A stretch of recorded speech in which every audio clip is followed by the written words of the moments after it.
시인 때도 그랬듯 학폭만으로도 저는 고위공직자 자격 박탈이라고 생각합니다. 후보자께서 자식은 부모의 거울입니다 라는 발언하신 적 있으시죠? 네. 저희 의원실에서 여러 단독 기사를 냈었는데요. 학폭 사건, 이동관 아들 학폭 사건만 학폭이 안 열었다. 하나고 선도위 열린 적도 없다. 또 학폭 전학 밀실 처리했다. 하나고는 결제 서류도 없다. 이 단독 기사가 났습니다. 고려대학교 저는 입학 취소가 돼야 될 사안이라고 생각하는데 지금이라도 사퇴하실 의향 있으십니까? 없으시죠? 예, 지금 서동용 의원께서 여러 가지 지금 진술 내용에 대해서 질의하셨는데 전혀 이 진술 사실관계 인정하지 않으시는 거죠? 그럼 결론부터 여쭤보겠습니다. 아들도 전혀 지금 반성의 기미도 없고 피해 사실이 없다, 가해 사실이 없다라고 얘기하시는 아닙니다. 거죠? 가해 사실 있습니까? 아니 본인도 아주 진지하게 반성하고. 아니 그러면 뭘 반성합니까? 지금 여기 목을 잡고 흔드는 행위도 없었고 300번이나 부딪히게 한 것도 없었고 지금 본 사람도 없고 진술을 자기 무작위로 썼다고 지금 방금 발언하시지 않았습니까?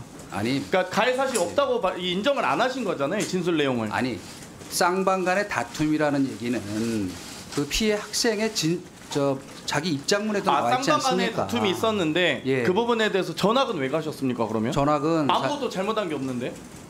아니지요. 그러니까 잘못한 건 있습니까?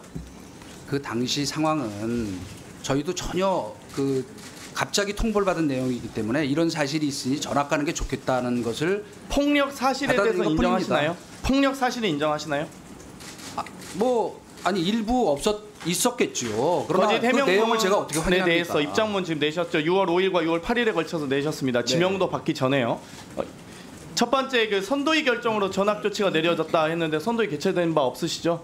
아니요. 그것도 제가 분명히 선도위 개최됐습니까? 해명을 제가 해야 될 것은 저는 어떤 경위로 전학을 가게 됐는지를 모르지만 담임 선생님께서 저희 집사람을 불러서 이러이러한 사실이 있어서 지금 전학을 가야겠다고 얘기한 걸 수용한 것이고, 선도위 개최라고 하는 거는 저는 어떤 경위가 있으니 모르나. 그러니까 지금 당시 이태준 후보자께서 내신 학폭 그 입장에 대한 해명 자료에 선도위 결정으로 전학 갔다고 하셨습니다. 아니요. 그냥 그 후보자 해명이 그러신데 제가 그 말씀을 드리는 겁니다. 근데 답변을 들으셔야 될 거 아닙니까?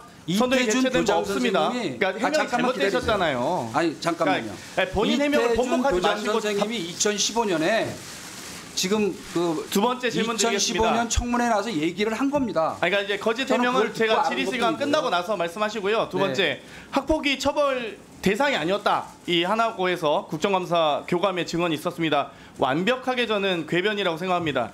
장난감 총으로만 위협해도 째려만 봐도 학폭위가 열립니다. 그런데 왜 이동관 후보자의 아들에 대해서만 방금 가해 사실이 있다고 반성하고 있다고 얘기했는데도 불구하고 왜 학폭위가 열리지 않습니까? 모르신다는 거죠? 아니, 지금 그래서 김승유 이사장과 전화하고 이사장이 교장과 전화해서 외압 논란이 있는 겁니다. 왜 학폭위가 열리지 않은 것에 대해서 후보자가 모르신다고 얘기하실 수 없는 거죠. 이사장도 이미 통화하신 것에 대해서 인정하고 있지 않습니까? 세 번째, 정식 진술서 아니어서 진술서 효력이 없다. 방금 무작위로 썼다. 본 사람도 없다라고 말씀하셨습니다. 학폭 전문 변호사도 그렇고요. 국민의힘 출신 의원님도 진술서에 서명 날짜 없다고 해서 효력이 없다는 거 말도 안 된다고 이야기하고 있습니다. 그럼 진술서 효력은 있다고 보시는 거죠, 지금?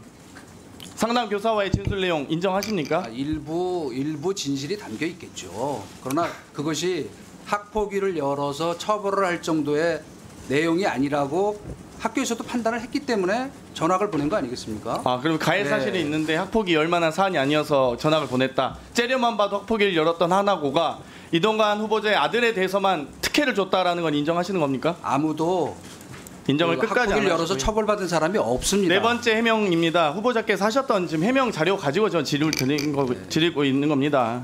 2012년 상담할 당시에 화해가 되지 않았다라는 지금 증언이 나오고 있습니다. 화해를 통해서 이 담임교사의 관리 지침 가이드라인에 하에서 이 여러 결제 문서도 없는 상태에서 전학 조치됐다는 걸로 현재 하나고는 답변하고 있습니다. 사실입니까?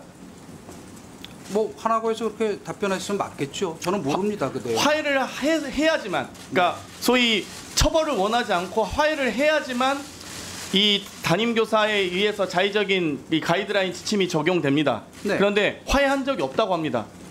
그거는 일방적인 주장 만약에 와해하지 않았음에도 불구하고 이렇게 관리 지침의 가이드라인에 따랐다면요, 이 서부지검에서 했던 이 수사 자료도 사실상 이 여기서도 담임 교사의 가이드라인에 의해서 무혐의 처분합니다. 그럼 이것도 지금 이 담당 검사도 유명한 우리 손준성 검사시던데 이 검사도 처벌받아야 되겠네요. 자, 존경하는 화해도 하지 의원님. 않았음에도 불구하고 했다는 것은 마지막에 한꺼번에 답변할까요? 예, 끝나고 네. 하십시오. 5번째입니다. 김승유 이사장이 유일하게 뭐 잘 알고 지내셨다고 하는데 김승유 이사장은 아니랍니다. 이명박 대통령 대고 알았다고 합니다. 그 이전에 몰랐다는 겁니다. 근데 왜 답변을 그렇게 잘못된 거짓 해명을 하셨나요? 왜 거짓 해명하셨는지 답변하시고요. 마지막으로 이 문서 후보자께서 지명받으신 건 7월 28일인데 6월 5일과 6월 8일 두 번의 해명 자료가 있습니다. 맞습니까 이거? 본인이 쓰신 거 맞습니까? 해명 자료? 6월 5일 학폭 논란의 진실, 또 6월 8일 학폭 논란에 대한 입장. 네. 후보자 본인이 작성하신 겁니까? 아니요, 뭐 제가 그 보좌진과 상의해서 뭐 지명도 그러니까 받기 뭐, 예, 전인데 보좌진이 있습니까? 7월 28일 날 지명 받으셨는데 6월 5일과 6월 8일 어떻게 보좌진이 있습니까? 제가 이 특보를 맡아 있었기 때문에 그 저를 보좌하는 일렬이 현나리 있었습니다. 씨 아시죠? 네?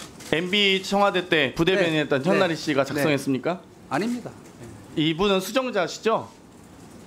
아닐 겁니다. 아마 작성자로 문서정보 보면 JWMOON7이라고 되어 있습니다. 이분 누구신지 그거는 확인해서 답변 그거는 주십시오. 당시에- 의원실에서 질의하는데 왜 답변을 안 하십니까? 아니 답변할 시간을 안 주시면서 답변 안 한다고 그러면 저희가 어떡합니까? 자료 요구를 했잖아요. 자료 요구를 지금 수십 가지 했는데 현나리 씨는 하나도 안 누구냐면 합니다. 전나리 씨에 대해서 그럼 우선 말씀드릴게요. 자꾸 그렇게 일방적인 주장을 막 쏟아내고 답변을 자르시니까 그냥 그 신문에 왜곡된 보십시오. 거막저 개인정보 동의연합 후보자 배우자 직계존 비속 장려 찬여 해가지고 한 건 하는데 584건 부동의 529건 부동입니다. 네. 이래가지고 무슨 인사청문회를 합니까? 그냥 질문을 하십시오 계속. 예. 답변 원칙. 자, 답변 들으실 장경태 생각이 의원님. 없는 것 같으니까. 장경태 의원님 주질이 수고하셨습니다.